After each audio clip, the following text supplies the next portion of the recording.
আল্লাহ যখন এই পৃথিবী সৃষ্টি করলেন, পৃথিবীর মধ্যে ভাইব্রেশন হচ্ছিল, কাঁপাকাঁপি, কাঁপছিল পৃথিবী। আল্লাহ পৃথিবীর কাঁপাকাঁপি বন্ধ করার জন্য এই পেরেকের মতো পাহাড়গুলোকে পৃথিবীতে ঠুকে দিলেন, কাঁপাকাঁপি বন্ধ হয়ে গেল। এই দৃশ্য দেখে ফেরেশতারা বলে, ইয়া রাব হাল মিন খালকিকা আশাদ্দু আলাল জিবাল। আল্লাহ, পাহাড়ের এত শক্তি, পৃথিবী কাঁপতেছিল, পাহাড় আপনি ঠুকে দিলেন, পৃথিবীর কাঁপাকাঁপি বন্ধ হয়ে গেল। আপনার সৃষ্টির মধ্যে পাহাড়ের চেয়ে শক্তিশালী কিছু আছে? আল্লাহ বললেন আছে। সেটা কি? আল হাদিদ। আল্লাহ বললেন সেটা লোহা, কারণ লোহা দিয়ে পাহাড় কাটা যায়, ঠিক কিনা? লোহার কথা শুনে ফেরেশতারা অবাক, লোহা পাহাড়ের চেয়ে শক্তিশালী? ফেরেশতারা প্রশ্ন করলো, ইয়া রাব্বি হাল মিন খালকিকা আশাদ্দু মিনাল হাদিদ। তাহলে আপনার সৃষ্টির মধ্যে লোহার চেয়ে শক্তিশালী কিছু আছে? আল্লাহ বললেন আছে। কি সেটা? আন্নার, আগুন। কারণ আগুন লোহাকে কি করে? গলিয়ে ফেলে। ফেরেশতারা শুধু অবাকই হচ্ছে। ফেরেশতারা বলে আগুনের চেয়ে শক্তিশালী কিছু আছে? আল্লাহ বলে আছে, আলমা, পানি। কারণ আগুনে দাউ দাউ করে জ্বলে ওঠা আগুনের মধ্যে পানি দিলে আগুন অস্তিত্ব হারায়। ফেরেশতারা শুধু অবাকই হচ্ছে। তারা বলে তাহলে পানির চেয়ে শক্তিশালী কিছু আছে? আল্লাহ বলেন আছে। আর রিহ, বাতাস। কারণ বাতাস পানিকে একদিক থেকে আরেক দিকে নিয়ে যায়। জলের মধ্যে বায়ুর উচ্ছ্বাস লাগলে জলোচ্ছ্বাস তৈরি হয়, ঠিক কিনা? ফেরেশতারা আবার অবাক হয়ে বলে তাহলে বাতাসের চেয়ে শক্তিশালী কিছু আছে? আল্লাহ বলেন আছে। সেটা কি? বলতেছে বনি আদম। ওই মানুষ শক্তিশালী যে গোপনে দান করে, এত গোপনে যে ডান হাত কি দান করলো, বাঁ হাত সেটা টের পায় না। পড়েন সুবহানাল্লাহ। তো সম্মানিত শুধু আমি সূরা মুলকের 23 নাম্বার আয়াত তেলাওয়াত করেছি। এই 23 নাম্বার আয়াতে, এই আয়াতে আল্লাহ তাআলা আমাদেরকে স্পেশাল 3টা ব্লেসিংস দিয়েছেন, 3টা নেয়ামত দিয়ে ধন্য করেছেন। এ নিয়ে আমরা কথা শুনবো ইনশাআল্লাহ। আল্লাহ তাআলা বলছেন, কুল হুয়াল্লাযী আনশাআকুম ওয়া জাআলা লাকুমুস সামআ ওয়াল আবসারা ওয়াল আফইদাতা ক্বালীলাম মা তাশকুরুন। নবী হে, আপনি বলুন, তিনি সে সত্তা যিনি তোমাদেরকে সৃষ্টি করেছেন আর তোমাদেরকে দিয়েছেন শ্রবণ শক্তি, দৃষ্টি শক্তি আর চিন্তা শক্তি। কিন্তু খুব অল্প সংখ্যক লোকই তোমরা শুকরগুজার হও। এই যে এত বড় নেয়ামত পেয়ে আমরা ধন্য, আমরা শুকরগুজার হই না। তাহলে 3টা ফ্যাকাল্টি বা 3টা ক্যাপাসিটি বা 3টা এবিলিটি যে আল্লাহ তাআলা আমাদেরকে বিশেষ নেয়ামত দিয়েছেন, সেই 3টা নেয়ামতের কথা আল্লাহ বলেছেন। এক হচ্ছে হিয়ারিং, 2 হচ্ছে ভিশন, 3 হচ্ছে intellect. I repeat, hearing, vision, intellect. অর্থাৎ শ্রবণ শক্তি, এরপর তিনি দিয়েছেন আমাদেরকে দৃষ্টি শক্তি আর দিয়েছেন চিন্তা শক্তি বা বিচার বুদ্ধি। তো এই 3টা নেয়ামতের মধ্যে থেকে সর্বশেষ যে নেয়ামতটা, অর্থাৎ চিন্তা শক্তি বা বিচার বুদ্ধি, যে আল্লাহ তাআলা আমাদের মধ্যে বিবেক দিয়েছেন, বিচার বুদ্ধি দিয়েছেন, এই পয়েন্টটা নিয়ে আমি আজকে কিছু কথা আপনাদের সামনে উপস্থাপন করব ইনশাআল্লাহ বিইذনিল্লাহ। সম্মানিত সুধী, আমরা মানুষ, আমরা উই আর ইন্টেলেকচুয়াল বিং, আমরা হচ্ছে বুদ্ধিবৃত্তিক প্রাণী। অর্থাৎ আল্লাহ তাআলা আমাদেরকে ফ্রি উইল দিয়েছেন, আমাদেরকে ক্রিটিক্যালি থিঙ্কিং করার সুযোগ দিয়েছেন, বিচার বুদ্ধি, বিবেক, কমন সেন্সকে কাজে লাগানোর সুযোগ আল্লাহ তাআলা আমাদেরকে দিয়েছেন। এবং এজন্যই আল্লাহ তাআলা আমাদেরকে আশরাফুল মাখলুকাত বানিয়েছেন। আমাদের ফ্রি থিঙ্কিং করার সুযোগ আছে, আমাদের ইন্টেলেক্ট আছে, আমাদের ইন্টেলিজেন্স আছে, আমরা আমাদের সিদ্ধান্তগুলো নিজের মন মতো করে নিতে পারি। এজন্য আমরা হচ্ছে আশরাফুল মাখলুকাত। এজন্য আল্লাহ তাআলা ফেরেশতাদেরকে অর্ডার করেছেন যাতে তারা আমাদেরকে সেজদা দেয়। সুবহানাল্লাহ। এই সেজদাটা আবার ইবাদতের সেজদা ছিল না, এটা ছিল অনারারি সাজদা, সম্মানসূচক সেজদা। ইবাদতের সেজদায় লুটিয়ে পড়া যায় একজনের সামনে। আওয়াজ করে বলুন তো তিনি কে? তো ফেরেশতারা যে সেজদাটা আমাদেরকে দিয়েছিল, এটা ছিল অনারারি সাজদা, সম্মানসূচক সাজদা। তো এই বিচার বুদ্ধি, বিবেক বুদ্ধি, এগুলোই আমাদেরকে পশু থেকে আলাদা করেছে। পশুর কিন্তু এই ইন্টেলেক্ট নাই, বিচার বুদ্ধির ক্ষমতাটা তাদের নাই। এজন্য পশু থেকে আমরা আলাদা। এবং চিন্তা আর বিবেককে খাটানোর জন্য আল্লাহ তাআলা মহামূল্যবান একটা অর্গান, অঙ্গ আল্লাহ তাআলা আমাদেরকে দিয়েছেন, সেটা হচ্ছে ব্রেইন, আমাদের মস্তিষ্ক। এটাকে কাজে লাগিয়ে, কমন সেন্স কাজে লাগিয়ে আমরা পৃথিবীতে সভ্যতার পর সভ্যতা নির্মাণ করেছি। পৃথিবীতে মানুষ ছাড়া অন্য কোনো প্রাণী কি এটা করতে পেরেছে? এটা মানুষ করেছে, কারণ আল্লাহ তাআলা মানুষকে এই চিন্তা শক্তি দিয়েছেন, বিচার বুদ্ধি দিয়েছেন এবং সফিস্টিকেটেড একটা ব্রেইন দিয়েছেন। এটা কাজে লাগিয়ে আমরা অনেক বড় কাজ করে ফেলতে পারি। এবং আপনি শুনলে অবাক হবেন, আমাদের এই যে ছোট্ট ব্রেইনটা, খুব বেশি না কিন্তু ওজন, একটা প্রাপ্তবয়স্ক মানুষের হিউম্যান ব্রেইনের ওজন কত ধারণা আছে কারো? হ্যাঁ, কত? 3 pound. On an average 3 pound, মানে 1.5 কেজি। এই 1.5 কেজি ওজনের ব্রেন দিয়ে আমরা পৃথিবীতে এই সভ্যতাগুলো বিনির্মাণ করেছি। এবং আপনি শুনলে অবাক হবেন, আমাদের এই ব্রেইনের মেমোরি ক্যাপাসিটি, মেমোরি স্টোরেজ অনেক বেশি। বিজ্ঞানীরা গবেষণা করে ওনারা জানিয়েছেন যে আমাদের হিউম্যান ব্রেইনের মেমোরি হচ্ছে 2.5 পেটাবাইটস। আপনারা মেগাবাইটের নাম শুনেছেন, গিগাবাইটের নাম শুনেছেন, পেটাবাইট হয়তো অনেকে শুনেন নাই। পেটাবাইট আরো অনেক বেশি, অনেক বড়। তো 1 পেটাবাইটে হয় 1 মিলিয়ন গিগাবাইট। আই রিপিট, 1 পেটাবাইটে হয় 10 লক্ষ গিগাবাইট। তার মানে আমার আর আপনার যে হিউম্যান ব্রেইন, এই ব্রেইনের ক্যাপাসিটি হচ্ছে 25 লক্ষ গিগাবাইট। সুবহানাল্লাহ, এত আস্তে। 25 লাখ গিগাবাইট আমাদের ব্রেইনের মেমোরি বা স্টোরেজ। আচ্ছা বলেন, আপনাদের এই যে আইফোন মোবাইল, এটাতে মেমোরি কত? 256 জিবি ম্যাক্সিমাম, ম্যাক্স 256 জিবি। আচ্ছা গেল। এরপর আমাদের ল্যাপটপ গুলোতে মেমোরি স্টোরেজ কত ম্যাক্সিমাম? সাধারণত 500 জিবি, যারা খুব বেশি নেয় হয়তো 1000 জিবি, 1 টেরাবাইট, তাই না? এই তো। তাহলে আমাদের ল্যাপটপ গুলোর মেমোরি স্টোরেজ হচ্ছে 1000 গিগাবাইট। তাতে সারা দুনিয়াটাই যেন এটার ভিতরে ঢুকিয়ে রাখা যায়, ঠিক কিনা? কিন্তু আল্লাহ তাআলা আমাদেরকে যে দয়া করে ব্রেন দিয়েছেন, এটার মেমোরি ক্যাপাসিটি হচ্ছে 25 লক্ষ গিগাবাইট। আল্লাহু আকবার। এবং আপনি শুনলে অবাক হবেন, এই ব্রেনের ভিতরে আল্লাহ তাআলা অনেক নিউরন দিয়েছেন, মানে স্নায়ু কোষ, যে নিউরন গুলো ব্রেনের মেসেজ গুলো, ইনফরমেশন গুলোকে ট্রান্সমিট করে। আমাদের ব্রেইনে এই স্নায়ু কোষের সংখ্যা বা নিউরনের সংখ্যা মোর দেন 100 বিলিয়নস, মানে 10,000 কোটিরও বেশি। তো আমরা যত বেশি চিন্তা করি, যত বেশি ব্রেইন খাটাই, আমাদের এই স্নায়ু কোষগুলোর মধ্যে সংযোগায়ন বাড়ে, মানে নিউরন কানেক্টিভিটি বাড়ে। এই ব্যাপারে পৃথিবীতে সবচেয়ে বড় স্পেশালিস্ট হচ্ছে ডক্টর হার্বার্ট বানসন, হার্ভার্ড ইউনিভার্সিটির একজন অ্যাসোসিয়েট প্রফেসর। তো তাকে জিজ্ঞেস করা হয়েছিল মানুষের এই নিউরন কানেক্টিভিটি সর্বোচ্চ কত হতে পারে, একজন মানুষ যত চিন্তা করুক, যত ব্রেন খাটাক, কত হতে পারে। তো সে গবেষণা করে বলেছিল 25-এর ডান দিকে 30টা শূন্য বসালে যত হতে পারে একটা মানুষের মাথার স্নায়ুগুলোর সংযোগায়ন বা নিউরন কানেক্টিভিটি ঠিক তত হতে পারে। 25-এর ডান দিকে কয়টা শূন্য? 30টা। এটা আমি কি দিয়ে বলবো? হ্যাঁ, মিলিয়ন, বিলিয়ন, ট্রিলিয়ন, জিলিয়ন, ফিলিয়ন, অক্ট্রিলিয়ন সব ছাড়িয়ে যাবে। আচ্ছা, সংখ্যাটা কত বড় আমি একটু উদাহরণ দিয়ে বলি।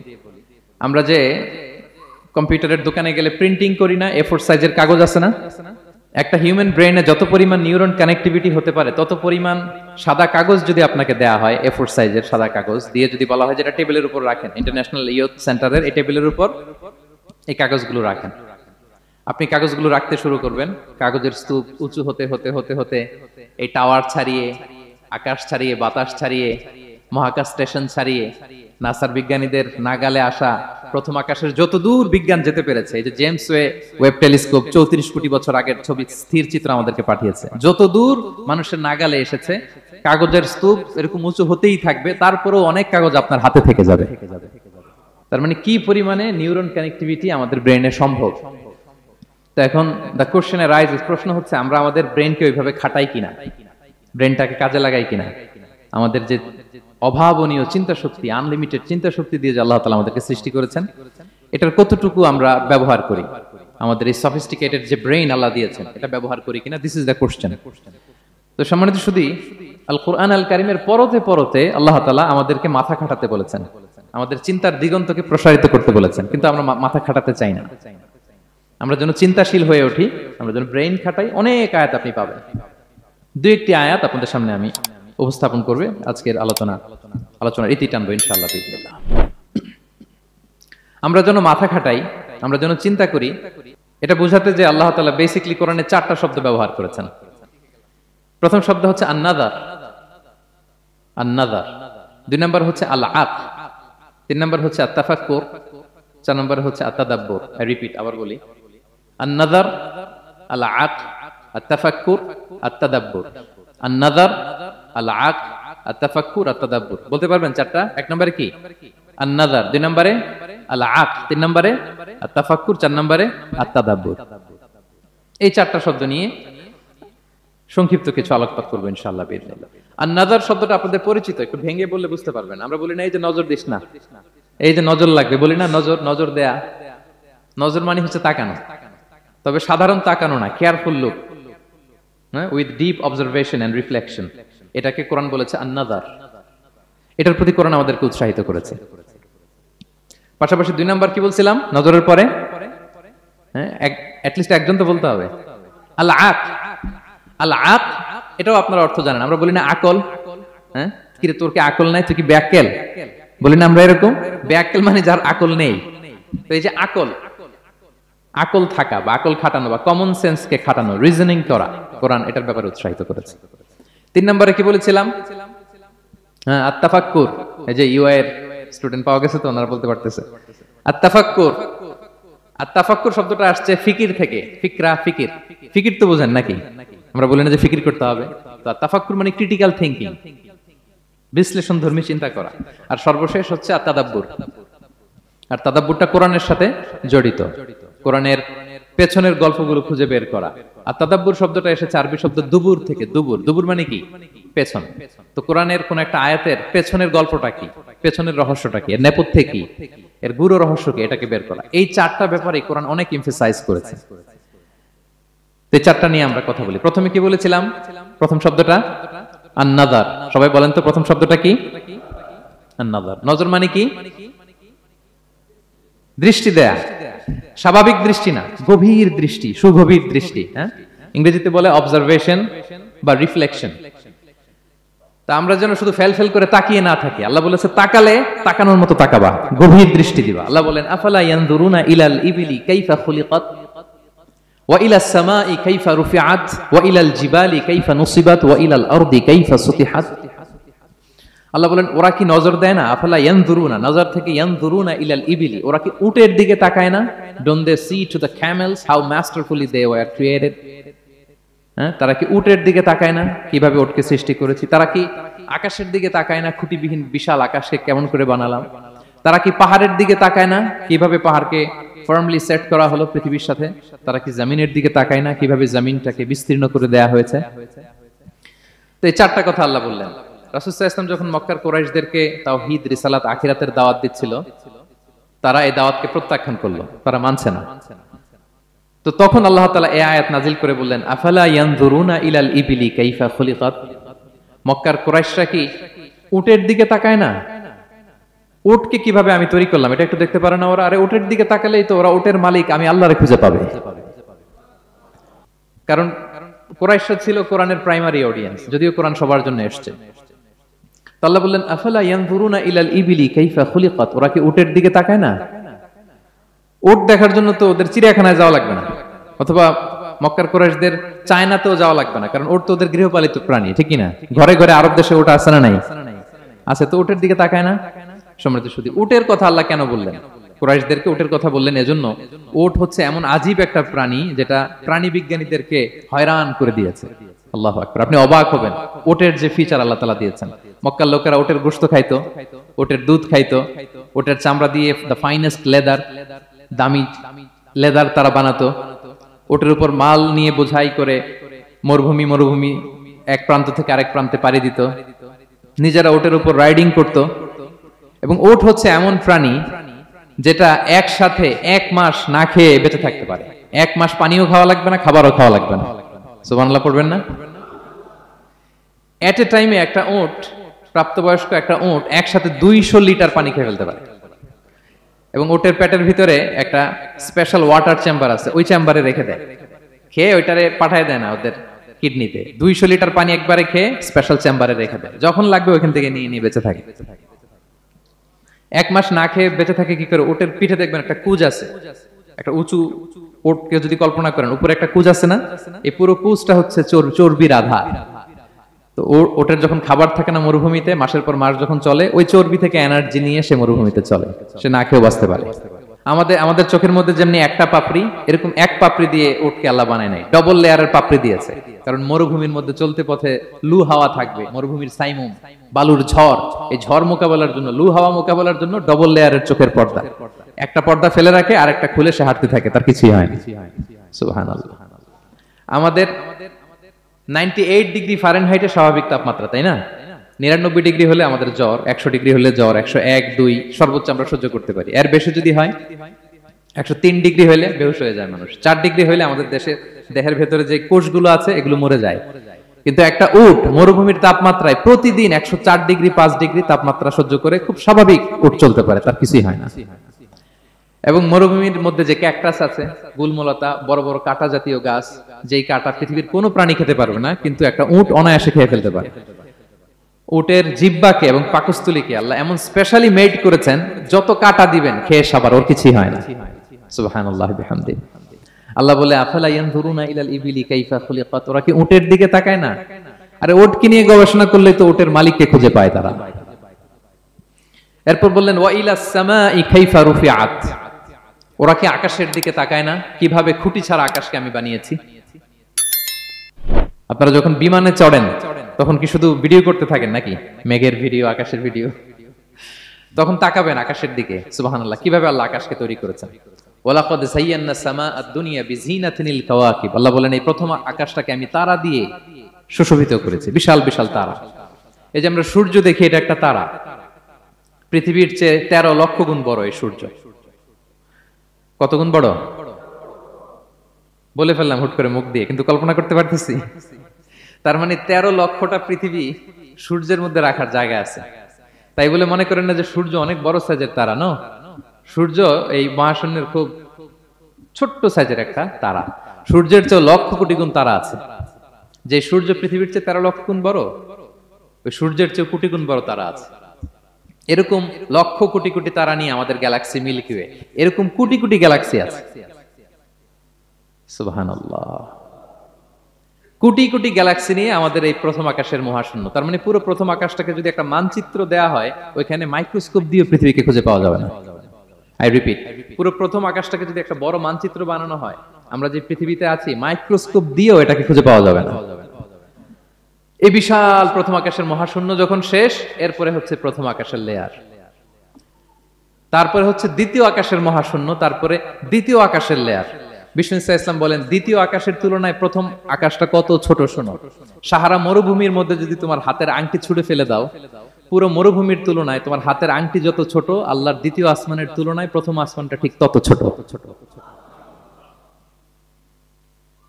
আবার তৃতীয় আসমানের তুলনায় দ্বিতীয় আসমানটা ঠিক ওই রকম,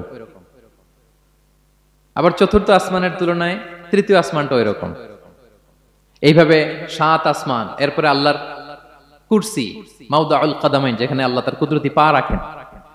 তো 7 আসমানটা যত বড়, পুরো সাহারা মরুভূমির মধ্যে আংটি ফেলে দিলে মরুভূমির তুলনায় আংটি যত ছোট, আল্লাহর কুরসির তুলনায় পুরো 7 আসমানটা ঠিক তত ছোট। কল্পনা করা যায়? এজন্য আল্লাহ বলেছেন আফালা ইয়ানজুরুনা ইলাল ইবিলি কাইফা খুলিকাত, একটু উট নিয়ে চিন্তা করতে পারো না? আকাশটা নিয়ে একটু ভাবতে পারো না? ওয়া ইলাল জিবালি কাইফা নুসিবাত, একটু পাহাড়ের দিকে তাকিয়ে একটু অবজারভেশন করা যায় না, রিফ্লেকশন? ও মক্কার লোকেরা, পাহাড় দেখার জন্য তো তোমাদের অন্য দেশে যাওয়া লাগবে না, তোমরা তো সারাউন্ডেড বাই মাউন্টেন্স, চারদিকে শুধু পাহাড়, পাহাড় আর পাহাড়। এই পৃথিবীর ভেতরে 7টা টেকটনিক প্লেট আছে। এই 7 tectonic plates creates the mountain range on earth. পৃথিবীর মধ্যে মাউন্টেন এভাবেই হয়েছে। বিগ ব্যাং এর মহাবিস্ফোরণের পরে এই প্লেটগুলো যখন কোলাপস করলো, মাঝখানের জায়গা উঁচু হয়ে গেল, দ্যাট ইজ মাউন্টেন। এটাই মাউন্টেন। আমেরিকার আলাস্কা একটা জায়গা আছে, পৃথিবীর সবচেয়ে বড় মাউন্টেন রেঞ্জ। এটা লম্বায় প্রায় 2000 কিলোমিটার লম্বা একটা পাহাড়। ইউরোপের সবচেয়ে বড় পাহাড় হচ্ছে আল্পস পর্বতমালা, ওটা লম্বায় 1200 কিলোমিটার। কল্পনা করতে পারেন, একটা পাহাড় 1200 কিলোমিটার লম্বা। আর সবচেয়ে উঁচু যে পর্বত শৃঙ্গ মাউন্ট এভারেস্ট 29,035 ফিট। আর মিটার দিয়ে চিন্তা করলে 8,850 মিটার। আল্লাহ এই পাহাড়কে কোরআনে বলেছেন পেরেকের সাথে তুলনা দিয়েছেন। আল্লাহ তাআলা বলেছেন ওয়াজআলনাল জিবালা আওতাদা, আমি এই পাহাড়গুলোকে আল্পস পর্বতমালা, আলাস্কা পর্বতমালা, মাউন্ট এভারেস্ট এগুলোকে পেরেকের মতো বানিয়েছি। কিসের মতো? আচ্ছা, যদি আমার কথা বুঝে থাকেন তাহলে উত্তর দেন। আমরা পেরেক যখন কাঠের মধ্যে ঠুকি, তখন পুরো পেরেকটা কাঠের ভিতরে ঢুকে যায় না? উপরে দেখা যায় কতটুকু? হাতুড়ি দিয়ে একটা পেরেক যখন আমি একটা কাঠের ভিতরে ঢুকাই দিলাম, ঠুকে দিলাম, এরপরে কি পুরা পেরেকটা দেখা যায়? আর কতটুকু দেখা যায়? সামান্য মাথাটা। তো পুরা পেরেক গেল কই? ভিতরে। তা আল্লাহ পাহাড়গুলোকে পেরেকের সাথে তুলনা করেছেন। তার মানে পাহাড় যতটুকু আপনি দেখেন এটা পাহাড়ের মাথা, এর পুরো অংশটা মাটির ভিতরে। 29,035 ফিট মাউন্টেন, মাউন্ট এভারেস্ট যেটা, এটার কমপক্ষে 10 গুণ এটা মাটির ভিতরে আছে। আলাস্কা পর্বতমালা বাইরে যদ্দূর 10 গুণ ভিতরে, আল্পস পর্বতমালা বাইরে যদ্দূর 10 গুণ ভিতরে, তুর পাহাড় বাইরে যদ্দূর 10 গুণ তার ভিতরে। আল্লাহু আকবার। এজন্য আল্লাহ বলেন ওয়াইলাল জিবালি কাইফা নুসিবাত, ওরা কি পাহাড়ের দিকে তাকায় না কিভাবে এই পাহাড়গুলোকে আমি তৈরি করেছি। আল্লাহ যখন এই পৃথিবী সৃষ্টি করলেন, পৃথিবীর মধ্যে ভাইব্রেশন হচ্ছিল, কাঁপাকাঁপি, কাঁপছিল পৃথিবী। আল্লাহ পৃথিবীর কাঁপাকাঁপি বন্ধ করার জন্য এই পেরেকের মতো পাহাড়গুলোকে পৃথিবীতে ঠুকে দিলেন, কাঁপাকাঁপি বন্ধ হয়ে গেল। এই দৃশ্য দেখে ফেরেশতারা বলে ইয়া রাব হাল মিন খালকিকা আশাদ্দু আলাল জিবাল, আল্লাহ পাহাড়ের এত শক্তি, পৃথিবী কাঁপতেছিল, পাহাড় আপনি ঠুকে দিলেন, পৃথিবীর কাঁপাকাঁপি বন্ধ হয়ে গেল। আপনার সৃষ্টির মধ্যে পাহাড়ের চেয়ে শক্তিশালী কিছু আছে? আল্লাহ বললেন আছে। সেটা কি? আল হাদিদ। আল্লাহ বললেন সেটা লোহা, কারণ লোহা দিয়ে পাহাড় কাটা যায়, ঠিক কিনা? লোহার কথা শুনে ফেরেশতারা অবাক, লোহা পাহাড়ের চেয়ে শক্তিশালী? ফেরেশতারা প্রশ্ন করলো ইয়া রাব্বি হাল মিন খালকিকা আশাদ্দু মিনাল হাদিদ, তাহলে আপনার সৃষ্টির মধ্যে লোহার চেয়ে শক্তিশালী কিছু আছে? আল্লাহ বললেন আছে। কি সেটা? আন্নার, আগুন। কারণ আগুন লোহাকে কি করে? গলিয়ে ফেলে। ফেরেশতারা শুধু অবাকই হচ্ছে। ফেরেশতারা বলে আগুনের চেয়ে শক্তিশালী কিছু আছে? আল্লাহ বলে আছে আল মা, পানি। কারণ আগুনে দাউ দাউ করে জ্বলে ওঠা আগুনের মধ্যে পানি দিলে আগুন অস্তিত্ব হারায়। ফেরেশতারা শুধু অবাকই হচ্ছে। তারা বলে তাহলে পানির চেয়ে শক্তিশালী কিছু আছে? আল্লাহ বলেন আছে রিহ, বাতাস। কারণ বাতাস পানিকে একদিক থেকে আরেক দিকে নিয়ে যায়। জলের মধ্যে বায়ুর উচ্ছ্বাস লাগলে জলোচ্ছ্বাস তৈরি হয়, ঠিক কি না? ফেরেশতারা আবার অবাক হয়ে বলে তাহলে বাতাসের চেয়ে শক্তিশালী কিছু আছে? আল্লাহ বললেন আছে। সেটা কি? বলতেছে বনি আদম। ওই মানুষ শক্তিশালী যে গোপনে দান করে, এত গোপনে যে ডান হাত কি দান করলো, বাঁ হাত সেটা টের পায় না। পড়েন সুবহানাল্লাহ। এই লম্বা হাদিস বলার বা বোঝানোর মূল উদ্দেশ্য হচ্ছে আল্লাহ পাহাড়কে সৃষ্টি করেছেন ওয়া ইলাল জিবালি কাইফা নুসিবাত, পাহাড়কে আল্লাহ তাআলা জমিনের মধ্যে এভাবে সেট করেছেন। আল্লাহ বলে ওরা কি একটু পাহাড়ের দিকে তাকায় না, আকাশের দিকে তাকায় না? ওরা কি একটা উটের দিকে তাকায় না? ওয়া ইলাল আরদি কাইফা সুতিহাত, ওরা কি জমিনের দিকে তাকায় না, জমিনকে কিভাবে আমি বিস্তৃত করেছি। আমরা তো কত চমৎকার মাটি দেখি, তাই না? বীজ রোপণ করে দিলে কি উর্বর জমি, হ্যাঁ, ঘাস লতাপাতা ফলমূল হয়। আসলে পুরো পৃথিবীটাই কি এরকম নরম? না, অনেক স্তর আছে। এই ভূপৃষ্ঠের নিচে আপনি পাবেন পাললিক শিলার স্তর, রূপান্তরিত শিলার স্তর, আগ্নেয়গিরির শিলার স্তর। তার মানে পৃথিবীর ভেতরে দাউ দাউ করে আগুন জ্বলছে, এবং আগ্নেয়গিরির জ্বালামুখ ভেঙে যখন এই অগ্নুৎপাতের লাভা বের হয় তখন বোঝা যায় পৃথিবীর ভেতরে কেমন আগুন পাওয়া যায়, ঠিক কিনা? তাহলে প্রথম শব্দটা আমি কি বলেছিলাম? আন-নাযার, মনে আছে তো না? প্রথম শব্দটা কি? আল্লাহ বলে তারা কি নজর করে দেখে না কিভাবে আকাশ বানালাম, উট সৃষ্টি করলাম, কিভাবে জমিন বানালাম, কিভাবে পাহাড় বানালাম। তাহলে এই যে নজর বা অবজারভেশন, রিফ্লেকশন, এটার প্রতি আল্লাহ তাআলা আমাদেরকে উৎসাহিত করেছে। প্রথম পয়েন্ট ক্লিয়ার। মোট পয়েন্ট আলোচনা করব 4টা, বলেন তো কয়টা? একটা ক্লিয়ার। 2 নাম্বার কি ছিল দেখি কার মনে আছে কিনা? আল আকল, রাইট, কমন সেন্স, রিজনিং। আমরা যেন আমাদের কমন সেন্স খাটাই, কোরআনের পরতে পরতে আল্লাহ তাআলা আমাদেরকে উৎসাহিত করেছেন। এবং ইন্টারেস্টিংলি জাহান্নামীরা যখন জাহান্নামে যাবে তারা কি বলবে জানেন? সূরা মুলকে এসেছে, তারা বলবে ওয়াকালু লাউ কুননা নাসমাউ আও নাআকিলু মা কুননা ফি আসহাবিস সাঈর। তারা বলবে হায় রে, নবীদের কথা যদি মানতাম আর যদি একটু কমন সেন্স খাটাইতাম তাহলে তো জাহান্নামে আসা লাগতো না। ওই দিনের এই আফসোসে কোনো কাজ হবে? প্রিয় ভাইরা, ওই দিন যত আফসোস করেন কোনো কাজ হবে? তাহলে জাহান্নামীরাও আফসোস করবে হায় রে, একটু যদি আকল খাটাইতাম তাইলে আজকে আর জাহান্নামের আগুনে পোড়া লাগে না। নবীদের কথা যদি শুনতাম আর যদি আকল খাটাতাম, কি খাটাতাম, তাহলে আজকের এই কঠিন অবস্থা আমাদের পড়া লাগতো না। কোরআনের বিভিন্ন আয়াত আল্লাহ তাআলা আমাদেরকে বলেছেন আফালা তাআকিলুন, তোমরা কি আকল খাটাবা না? এই যে দামি কমন সেন্স দিলাম, একটু বুদ্ধি কি খাটাবা না, আকল খাটাবা না তোমরা? এবং কোরআনের একটি আয়াতে আল্লাহ তাআলা বিভিন্ন কসমিক সিম্বলস, ন্যাচারাল ফেনোমেনা, এগুলো উল্লেখ করে সবশেষে তিনি বলেছেন লা আয়াতিন লিকাউমি ইয়াকিলুন, নিশ্চয়ই এগুলোর মধ্যে নিদর্শন রয়েছে, সাইন রয়েছে, কাদের জন্য? লিকাউমি ইয়াকিলুন, যারা আকলবান, যারা কমন সেন্স খাটায়। এই আয়াতে আল্লাহ কি কি বলেছেন দীর্ঘ আলোচনা, আমি খুব সংক্ষেপে বলছি। আল্লাহ তাআলা বলছেন ইন্না ফি খালকিস সামাওয়াতি ওয়াল আরদি ওয়া ইখতিলাফিল লাইলি ওয়ান নাহারি ওয়াল ফুলকিল্লাতি তাজরি ফিল বাহরি বিমা ইয়ানফাউন নাস وما أنزل الله من السماء من ماء فأحيا به الأرض بعد موتها وبث فيها من كل دابة وتصريف الرياح والسحاب المسخر بين السماء والأرض لآيات لقوم يعقلون। সবগুলো বলে আল্লাহ বললেন এগুলোর মধ্যে নিদর্শন আছে তাদের জন্য যারা কমন সেন্স খাটায়। কি বললেন আল্লাহ?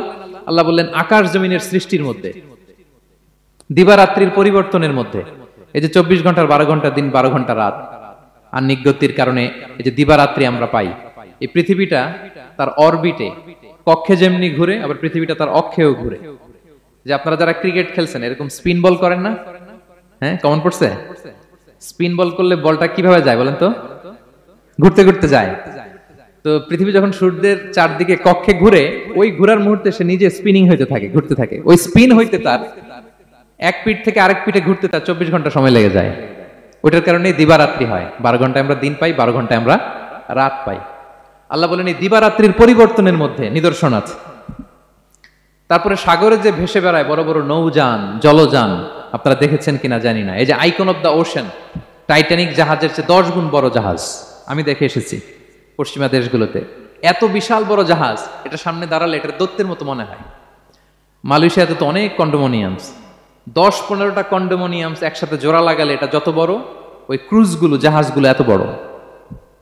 এক একটা জাহাজের ভেতরে 3000-4000 হোটেল রুম আছে, 8-10টা রেস্টুরেন্ট আছে, ফুটবল স্টেডিয়াম আছে, থিম পার্ক আছে, বিশাল একটা এন্টায়ার সিটি।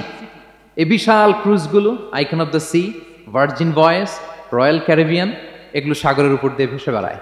আল্লাহ বলে বল ফুলকিল্লাতি তাজরি ফিল বাহরি বিমা ইয়ানফাউন নাস, সাগরের উপরে বিশাল বড় বড় ক্রুজগুলো ভেসে বেড়ায়, এর মধ্যে নিদর্শন আছে। এরপর আল্লাহ বললেন আমি পানি থেকে সব প্রাণী তৈরি করেছি, ওয়াজআলনা মিনাল মাই কুল্লা শাইইন হাই, সব প্রাণ এসেছে পানি থেকে। বিজ্ঞান এটাকে কনফার্ম করেছে। তারা বলেছে পৃথিবীর সর্বপ্রথম এককোষী প্রাণীর নাম হচ্ছে অ্যামিবা। অ্যামিবা এসছে, জুপ্লাঙ্কটন, ফাইটোপ্লাঙ্কটন, ব্যাকটেরিয়া প্লাঙ্কটন, এভাবে স্পিসিসগুলো ডেভেলপ করেছে। আল্লাহ বলে এর মধ্যে নিদর্শন আছে। এরপর আল্লাহ তাআলা বলেছেন মৌসুমী বায়ু, এই যে বায়ুর প্রবাহ, এতে নিদর্শন আছে। আর আকাশ জমিনের মাঝখানে যে মেঘমালাগুলো ভেসে বেড়ায়, এই সবগুলোর ভেতরে নিদর্শন আছে। কাদের জন্য? আল্লাহ বলেন লা আয়াতিন লিকাউমি ইয়াকিলুন, তাদের জন্য যারা আকল খাটায়, যারা কমন সেন্স খাটায়। সুবহানাল্লাহ পড়বেন না? এজন্য বিমানে যদি আপনারা উইন্ডো সিট পান, কি করবেন আজকে থেকে বলেন? উইন্ডো সিটের পাশে বসে বসে রিল দেওয়ার জন্য ভিডিও মেক করব। কি করবেন? হ্যাঁ, আল্লাহর নিদর্শন দেখব, কত ক্ষুদ্র আমি, কত নগণ্য আমি, কত তুচ্ছ আমি, এটা বুঝবার চেষ্টা করব। তাহলে 4টা পয়েন্টের 2টা চলে গেল, একটা হচ্ছে নাজার আর একটা হচ্ছে আল আকল। 3 নাম্বার কি ছিল? একজন বলতে হবে। আত-তাফাক্কুর। আত-তাফাক্কুর মানে ক্রিটিক্যাল থিংকিং। ক্রিটিক্যাল থিংকিং করা। আল্লাহ যে আমাদেরকে ব্রেন দিয়েছেন, এটা দিয়ে ক্রিটিক্যাল থিংকিং করা, ব্রেনটাকে কাজে লাগানো, গড্ডালিকা প্রবাহে ভেসে না বেড়ানো, ব্রেনটাকে আমরা যেন কাজে লাগাই। আত-তাফাক্কুর। ইব্রাহিম আলাইহিস সালাম এই আত-তাফাক্কুর বা ক্রিটিক্যাল থিংকিং এর ক্ষেত্রে আমাদের জন্য অনুপম আদর্শ ছিল। কোন নবীর নাম বললাম? সবাই বলেন তো নবীর নাম কি? উনি যেই সময়টাতে পৃথিবীতে এসেছিলেন তখন কেউ করতো তারার পূজা, কেউ করতো চাঁদের পূজা, কেউ করতো সূর্যের পূজা। আমরা হইলে কি করতাম? কোন এক দলে ঢুকে যেতাম। কি বলেন? এক দল করে তারার পূজা, আরেক দল সূর্যের, আরেক দল চাঁদের। আমরা হইলে কি করতাম? এক দলে ঢুকে যেতাম। উনি ঢুকেন নাই। উনি এই তারকা পূজারী, সূর্য পূজারীদের চিন্তার দেয়ালে আঘাত করেছেন। সুবহানাল্লাহ। ফালাম্মা জান্না আলাইহিল লাইলু রাআ কাওকাবা। উনি কিভাবে সত্যের সন্ধান পেলেন দেখেন। উনি রাত্রিবেলা যখন দেখেন যে লোকজন তারার পূজা করে, উনি ভাবলেন হাযা রাব্বি, তারাই কি আমার রব? পরে দেখে না, দিনের বেলায় তারারে আর খুঁজে পাওয়া যায় না। এখন মনে মনে ভাবে হায় রে, আমার রব যদি আবার মাঝে মধ্যে না থাকে তা আমি যাবো কই? এক সময় উনি আসে, আরেক সময় নাই। এরকম খোদা দিয়ে আমাদের কোনো লাভ আছে? যিনি সবসময় আমার টেক কেয়ার করবে, আমরা তো ওই খোদার ইবাদত করি, ঠিক কি না? উনি বললেন না না, এই তারা আমার রব হতে পারে না। এরপর দেখা যায় আরেকদিন রাত্রিবেলা সবাই চাঁদের পূজা করে, কি দ্যুতিময় চাঁদ, জ্যোৎস্না ছড়ায়। তো উনি ভাবলেন আহাদা রাব্বি, এটাই কি আমার রব?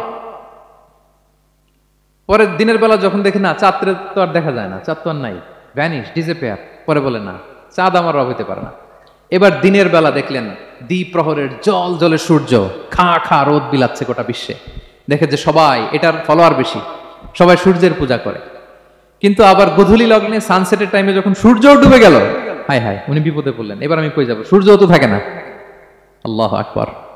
তখন তিনি ঘোষণা দিলেন ইন্নী ওয়াজ্জাহতু ওয়াজহিয়া লিল্লাযী ফাতারাস সামাওয়াতি ওয়াল আরদা হানিফা ওয়া মা আনা মিনাল মুশরিকিন। হে তারকা পূজারী, হে চাঁদের পূজারী, হে সূর্য পূজারী, আমি তোমাদের কোনো দলের সাথে নাই, বরং আমি আমাকে ওই সত্তার দিকে মনোনিবেশ করলাম, আত্মসমর্পণ করলাম ফাতারাস সামাওয়াতি ওয়াল আরদ, যিনি আকাশ সৃষ্টি করেছেন, জমিন সৃষ্টি করেছেন। হানিফা ওয়া মা আনা মিনাল মুশরিকিন, আমি শিরক করি না, আমি হানিফ হিসেবে সে আল্লাহর ইবাদত শুরু করে দিলাম। পড়েন আল্লাহু আকবার। তাইলে উনি স্রোতে গা ভাসান নাই, কোন এক দলে না ঢুকে উনি ওনার ক্রিটিক্যাল থিঙ্কিং, ওনার অ্যানালজি, ওনার বিবেককে উনি কাজে লাগিয়েছেন। তো সম্মানিত সুধী, এজন্য চিন্তা করা, এটাকে আরবিতে বলে আত-তাহান্নুস মিন বাকায়া আল ইব্রাহিমিয়া। এটা ইব্রাহিমী চিন্তার অবশিষ্টাংশ। সেদিন ইব্রাহিম আলাইহিস সালাম এভাবে চিন্তা করতেন, গবেষণা করতেন। সূরাতুন নাহলে আল্লাহ তাআলা মৌমাছি কিভাবে মধু সংগ্রহ করে এই ইনফরমেশনটা যখন আমাদের সামনে পেশ করলেন, এই আয়াতের শেষেও তিনি একই কথা বললেন, ইন্না ফি যালিকা লা আয়াতান লিকাউমি ইয়াতাফাক্কারুন, নিশ্চয় এর মধ্যে যারা চিন্তাশীল তাদের জন্য নিদর্শন আছে। মৌমাছি যে মধু সংগ্রহ করে, আপনারা মৌচাক দেখছেন? কে কে দেখি মৌচাক দেখছেন? মাশাআল্লাহ, আচ্ছা ঠিক আছে। রাসূল সাল্লাল্লাহু আলাইহি ওয়াসাল্লাম মধু বড্ড পছন্দ করতেন। পিওর হানি, দুর্গন্ধওয়ালা হানি তিনি খেতেন না, পিওর হানি খাবেন, খুবই এনার্জেটিক। এবং কোরআনে মাত্র দুইটা জিনিসকে শেফা বলা হয়েছে, এক হচ্ছে কোরআনকে বলা হয়েছে শেফা, আর এই মধুকে বলা হয়েছে শেফা। সুবহানাল্লাহ। আল্লাহ তাআলা বললেন, ওয়া আওহা রাব্বুকা ইলান নাহলি আনিত্তাখিযি মিনাল জিবালি বুয়ুতা ওয়া মিনাশ শাজারি ওয়া মিম্মা ইয়ারিশুন। আল্লাহ তাআলা মৌমাছিকে শিখাই দিলেন কিভাবে মৌচাক বাঁধতে হবে। এবং আল্লাহ বললেন, ইত্তাখিযি মিনাল জিবালি বুয়ুতা, তোমরা পাহাড়ে মৌচাক বাঁধো, ওয়া মিনাশ শাজার, গাছের মগ ডালে বাঁধো, অথবা উঁচু মাচার উপরে বাঁধো, যাতে গ্রামের ছোট্ট ছেলেরা ঢিল মারতে না পারে। মৌচাক যারা দেখছেন, এটা কি নিচু নিচু জায়গায় মৌমাছির মৌচাক হয় না, উঁচু একেবারে মগ ডালে। এটা মৌমাছিরা শিখাই দিছে কে? হ্যাঁ, কে শিখিয়েছে? আল্লাহ সুবহানাহু ওয়া তাআলা মৌমাছিকে শিখিয়ে দিয়েছে। যারা আরবি বোঝেন তারা বুঝতে পারবেন, ইত্তাখিদি এটা ফেমিনিন জেন্ডার। তার মানে আল্লাহ যা অর্ডার করেছেন এটা পুরুষ মৌমাছিকে অর্ডার করেন নাই, নারী মৌমাছিকে। তো গবেষণায় দেখা গিয়েছে পুরো মৌচাকের বাসাটাকে এখানে যে লিডারশিপ বহন করে এটা কোনো পুরুষ মৌমাছি না, এটা নারী মৌমাছি। সুবহানাল্লাহ। এবং তিন ধরনের মৌমাছি থাকে, একটা হচ্ছে কুইন বি, রানী মৌমাছি, আরেকটা হচ্ছে মেল বি, এরা বংশ বিস্তার করে, আরেকটা হচ্ছে ওয়ার্কার বি, এরা এই মধু আনা নেওয়া করে। তা আল্লাহ এদেরকে বললেন, কুলি মিন কুল্লি সামারাত, এই মৌমাছি তোমরা আশেপাশের সব সুন্দর সুন্দর ফুল থেকে, ফল থেকে, ফ্লাওয়ার নেকটারস, পুষ্প রস সংগ্রহ করে নিয়ে আসো। মধু এত স্বাস্থ্যকর, হেলদি ডায়েট কেন? কারণ আশেপাশের গাছের মধ্যে এখানে আপনার ভেষজ গাছ আছে, ঔষধি গাছ আছে, বনাজি গাছ আছে, ঠিক না? তো মৌমাছিগুলো সেখান থেকে ফ্লাওয়ার নেকটারস, পুষ্প রস সংগ্রহ করে আবার চলে আসে। এবং আল্লাহ বললেন, ফাসলুকি সুবুলা রব্বিকি যুলুলা, পথ ভুলে যাও না, যেই পথে গেছে ওই পথে ফিরে আসো। একটা মৌমাছি মৌচাক থেকে প্রায় 10 কিলোমিটার দূরেও অনেক সময় চলে যায়, আবার 10 কিলোমিটার পথ চিনে আবার মৌচাকে এটার ফিরায় আনে কে? এই পুরো মেকানিজমটা নিয়ে গবেষণা করে অস্ট্রিয়ান একজন সায়েন্টিস্ট, তার নাম হচ্ছে কার্ল ব্রনফেশ, সে একটা বই লিখেছে, দ্য ডান্সিং বিজ, এবং এই বই লিখে সে নোবেল লরেট হয়েছে, নোবেল প্রাইজ পেয়েছে। আমরা তো মধু পাইয়া হাতের তালুর মধ্যে নিয়ে জিহ্বা দিয়ে চাটি, আমাদের তো আর ব্রেন খাটানোর ওই সময় নাই। ওই কার্ল ব্রনফেশ সে এই মৌমাছি নিয়ে গবেষণা করে নোবেল প্রাইজ পেয়েছে, আর আমরা মাথা খাটাইতে পারলাম না। তো সে গবেষণা করে পেয়েছে, মানে কোরআনের আয়াত যা যা বলেছে সে তাই পেয়েছে। মৌমাছি ওখান থেকে ফুলের পুষ্পরস, ফ্লাওয়ার নেকটারস এনেই কিন্তু মৌচাকে রাখে না, ওইটারে সে খেয়ে ফেলে। এবং সে গবেষণা করে পেয়েছে এক একটা মৌমাছির 2টা স্টোমাক, 2টা পাকস্থলী। একটা পাকস্থলীতে সে নিজের খাবার দাবার খায়, আরেকটা পাকস্থলীতে এই পুষ্পরস, ফ্লাওয়ার নেকটারস গুলা সে রাখে। সেখানে আল্লাহ তাআলা একটা স্পেশাল এনজাইম দিয়ে ওইটাকে প্রিজার্ভ করে, প্রত্যেকটা মৌমাছির নিচে একটা টিউব আছে, সেই টিউব দিয়ে, নল দিয়ে মৌচাকে যে ওই মধুগুলো রেখে আসে। পড়েন সুবহানাল্লাহ। এবং এই মধুর ভেতরে আল্লাহ তাআলা ন্যাচারাল অ্যান্টিসেপটিক রেখেছেন, এটার নাম প্রপোলিস। দ্বিতীয় বিশ্বযুদ্ধে রাশিয়ান সোলজাররা তারা আহত হলে তারা অ্যান্টিসেপটিক কিনে লাগাতো না, তারা মধু লাগায় দিত, আর আহত সোলজার তারা মুহূর্তে সুস্থ হয়ে যেত। যাদের বাতের ব্যথা আছে, বাতের ব্যথা আছে না অনেক মুরব্বীদের, ওই বাতের ব্যথার মধ্যে যদি মৌমাছির হুল ফুটাই দিতে পারেন, একদিনের মধ্যে বাতের ব্যথা ভালো হয়ে যাবে। সাময়িক হয়তো ব্যথা পাবে, মৌমাছি যখন কামড় দেয় ব্যথা লাগে না, নাকি আরাম লাগে? কামড় খাইছেন মৌমাছির কখনো? হ্যাঁ। তো বাতের ব্যথার মধ্যে আপনি মৌমাছির হুল ফুটাই দিলে আর ব্যথা নাই। সুবহানাল্লাহ ওয়া বিহামদিহি। মুখতালিফুন আলওয়ানু, বিভিন্ন ধরনের ক্রিম হানি, হোয়াইট হানি, ইয়েলো হানি, ব্ল্যাক হানি, নানা ধরনের হানি আল্লাহ তাআলা এইভাবে প্রিজার্ভ করেছেন মৌমাছির মধ্য দিয়ে। আল্লাহ বলেন, এই যে এতগুলো মৌমাছি পুষ্প রস এনে মৌচাকের মধ্যে এই রসগুলো রাখে, মধু তৈরি হয়। আল্লাহ বলেন ইন্না ফি যালিকা লাআয়াতান লিকাওমি ইয়াতাফাক্কারুন, নিশ্চয় এর মধ্যে আল্লাহ তাআলা চিন্তাশীলদের জন্য নিদর্শন রেখেছেন। যারা চিন্তা করে, তারা হাতের তালুতে শুধু জিহ্বা দিয়ে চেটে চেটে খায় না, তারা ভাবে কোত্থেকে আসলো এই মধু, কিভাবে মৌমাছিগুলো যায়, কিভাবে ফিরে আসে। তাহলে বলেন তো আমাদের চিন্তাশীলতার দরকার আছে না নাই? সূরা আলে ইমরানের 190 নম্বর আয়াতে আল্লাহ তাআলা বলেছেন, যারা আকাশ বাতাস পৃথিবী সৃষ্টি নিয়ে চিন্তা করে এবং সর্ব অবস্থায় আল্লাহ তাআলার জিকির করে, ওয়া ইয়াতাফাক্কারুনা ফি খালকিস সামাওয়াতি ওয়াল আরদ, এবং তারা তাফাক্কুর করে, ক্রিটিক্যাল থিংকিং করে, এবং তারা বলে মা খালাকতা হাযা বাতিলা, হে আল্লাহ তুমি অনর্থক কিছু সৃষ্টি করো নাই। মনে রাখবেন এই পৃথিবীতে আল্লাহ তাআলা অনর্থক কোনো কিছু সৃষ্টি করে নাই, করেছে? যেটাই সৃষ্টি করেছে এটা এর মধ্যে মানব কল্যাণ আছে না নাই? আল্লাহ তাআলা আমাদের জন্য কল্যাণ রেখেছেন। এবং এই আয়াত যখন নাজিল হল, বিষ্ণু ইসা ইসলাম বললেন ওয়াইলুন লিমান কারাআহা ওয়া লাম ইয়াতাফাক্কার ফিহা, ধ্বংস তাদের জন্য যারা এই আয়াত তেলাওয়াত করে কিন্তু এই আয়াত নিয়ে চিন্তা করে না, গবেষণা করে না। এবং কোরআনের বিভিন্ন আয়াতে আল্লাহ তাআলা বিষ্ণুনবীকে বলেছেন, নবী হে, আপনি আপনার উম্মতদেরকে নবীদের ঘটনা শোনান। কোরআনের 3 ভাগের 1 ভাগ হচ্ছে ঘটনা। পুরো কোরআনের 3 ভাগের 1 ভাগ কি? ঘটনা, স্টোরি টেলিং। কারণ গল্প মানুষের মনে দাগ কাটে। আল্লাহ তাআলা বলেছেন ফাকুসুসিল কসাসা লাআল্লাহুম ইয়াতাফাক্কারুন, নবী হ্যাঁ আপনি তাদেরকে কিচ্ছা শোনান, ঘটনা শোনান, নবীদের কাহিনী শোনান। লাআল্লাহুম ইয়াতাফাক্কারুন, যাতে করে তারা ক্রিটিক্যাল থিংকিং করে। তারা লূত আলাইহিস সালামের কওমের ঘটনা যখন শুনে যে আল্লাহ তাআলা আপসাইড ডাউন করে দিয়েছিলেন, তারা যখন কওমে আদের ঘটনা শুনে, কওমে সামুদের ঘটনা শুনে, তারা যেন চিন্তাশীল হয়।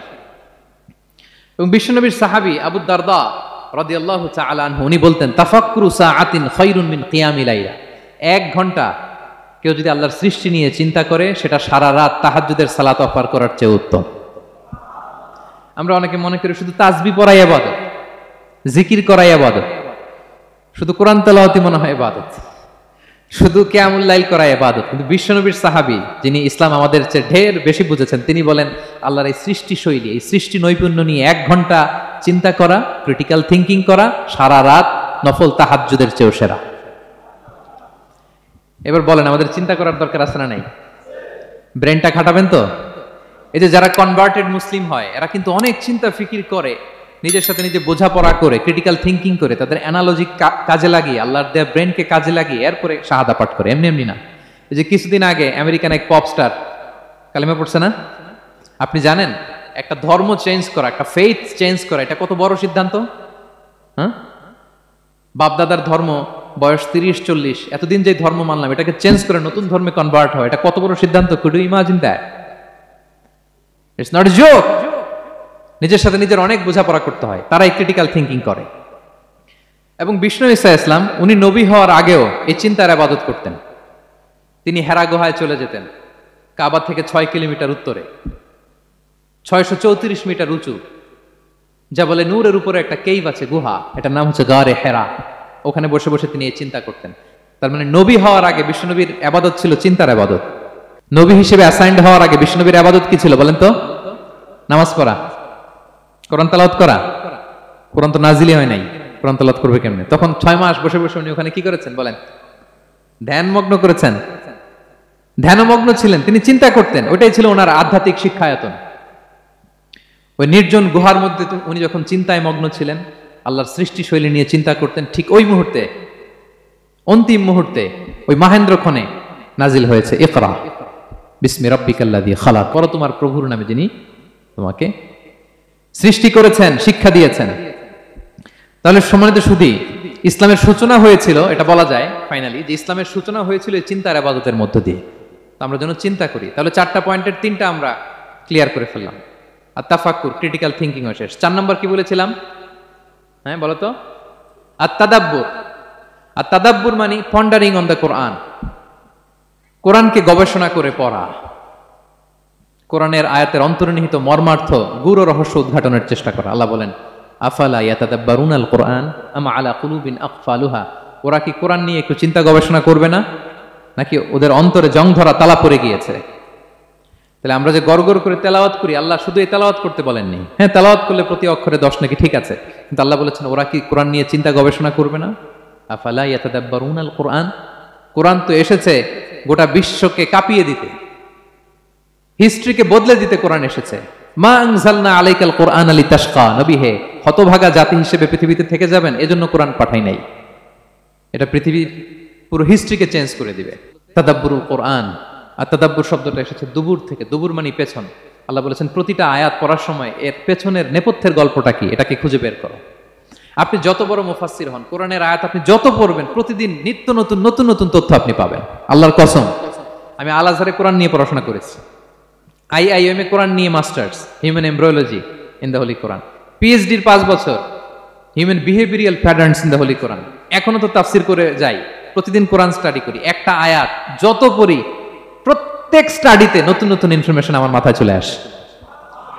শুধু আমার মাথা না, পৃথিবীর যত বড় মুফাসসির হোক তিনি, যত পড়বে কোরআন, যত রিভাইজ করবে, যত রিসার্চ করবে, প্রত্যেক রিভিশনে সে নতুন নতুন তথ্য পাবে।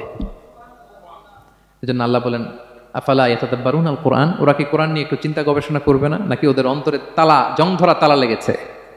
তো সম্মানিত শুধু আসুন, এই কোরআন নাজিলের মাসে আমাদের জং ধরা তালাটাকে আনলক করার জন্য আমরা কোরআনকে with vast concentration, with deep analysis and critical thinking নিয়ে যেন পড়ি। প্রতিটা আয়াত পড়ার সময় এর পেছনের গল্পটা কি, কোন প্রেক্ষাপটে নাজিল হলো, বর্তমান সময়ের সাথে কিভাবে এটাকে অ্যাটাচ করা যায়, এটার অন্তর্নিহিত গূঢ় রহস্যটা কি, এই গূঢ় রহস্য উদ্ঘাটনের কথা, কোরআন নিয়ে গবেষণার কথা এবং চিন্তার কথা বারবার কোরআন আমাদেরকে বলেছে। আমাদের এই চিন্তাকে জাগানোর জন্য এই কোরআন বারবার আমাদের কাছে আহ্বান করেছে। এখন আমাদের কি একটু সময় হবে না কোরআনকে চিন্তার সাথে গবেষণার সাথে পড়ার? হ্যাঁ, চিন্তাশীলতার সাথে গবেষণা করে কোরআন স্টাডি করার দরকার আছে না নাই? বলেন বলেন। হ্যাঁ, পড়বেন তো আপনারা? যারাই চিন্তা করবে, চিন্তাশীল হবে, কমন সেন্সকে খাটাবে, তারাই পৃথিবীর হিস্ট্রি পাল্টে দিবে। এই যে বিমান দিয়ে যে আমরা চড়ি, 2 ভাই আবিষ্কার করছে, Wilbur Wright, Orville Wright, Wright ভ্রাতৃদ্বয়। বলেন তো এই অরভিল রাইটের চোখ ছিল কয়টা? 3টা না? হ্যাঁ, উইলবার রাইটস এর হাত ছিল কয়টা? আমার হাত কয়টা? আপনার হাত কয়টা? তো ওরা পারলে আমরা পারবো না কেন? কারণ এই চিন্তার ইবাদত থেকে আমরা দূরে সরে গিয়েছে। আমাদের মধ্যে রিজনিং নাই, আমাদের মধ্যে লজিক্যাল আন্ডারস্ট্যান্ডিং নাই, আমাদের মধ্যে ক্রিটিক্যাল থিঙ্কিং নাই, আমাদের মধ্যে পন্ডারিং অন দ্য কোরআনিক ভার্সেস নাই। আল্লাহ তাআলা আমাদের যে বিবেক চিন্তা শক্তি দিয়েছেন এটাকে আমরা কাজে লাগাই না, এজন্য আমরা পিছিয়ে পড়েছি। সম্মানিত শুধু কোরআন বারবার আমাদের এই চিন্তা শক্তিকে জাগানোর জন্য আহ্বান করেছে। কোরআনের আয়াতের পরতে পরতে কোরআন আমাদেরকে বলেছে আমরা যেন চিন্তাশীল হই। এই যে সফিস্টিকেটেড ব্রেন আল্লাহ তাআলা দয়া করে আমাদেরকে দান করেছে, আমরা যেন এই ব্রেনটাকে কাজে লাগাই, আমরা যেন আমাদের বিবেকটাকে কাজে লাগাই, আমরা যেন আমাদের কমন সেন্সকে কাজে লাগাই, তাহলে আমাদের সোনালী অতীত আবার আমরা ফিরে পাবো। তাহলে আজকের এই আলোচনা থেকে ফাইনাল কথা হচ্ছে যে আমাদেরকে চিন্তা করতে হবে, যে কোনো জিনিসকে কোশ্চেন করতে হবে, প্রশ্ন করতে হবে, কেন, কিভাবে, ও পারলে আমি কেন পারবো না। কোরআনের আয়াত পড়ার সময় বারবার চিন্তা করবেন, সব দায়িত্ব আমাদের উপর ঠেলে দিয়েন না। কোরআন নিয়ে শুধু আমরাই গবেষণা করবো আর ওয়াজ শোনাবো, এটা not only my sole responsibility, আপনাদেরও দায়িত্ব আছে, প্রত্যেকের দায়িত্ব। যত কোরআন পড়বেন আপনার অন্তরের তালা খুলে দিবে কে? আল্লাহ তাআলা আমাদেরকে চিন্তাশীল হওয়ার তৌফিক দান করুক। আমাদের এই সফিস্টিকেটেড ব্রেনকে যেন আমরা কাজে লাগাতে পারি, আমাদের কমন সেন্সকে যেন আমরা কাজে লাগাতে পারি, আমাদের রিজনিংকে যেন আমরা কাজে লাগাতে পারি। ইব্রাহিম আলাইহিস সালামের মতো গদ বাঁধা গড্ডালিকা প্রবাহে গা ভাসিয়ে না দিয়ে আমরা যেন প্রশ্ন করতে পারি, আমরা যেন বিবেককে কাজে লাগাই। আল্লাহ তাআলা আমাদের সবাইকে কথাগুলো বোঝার ও আমল করার তৌফিক দান করুক।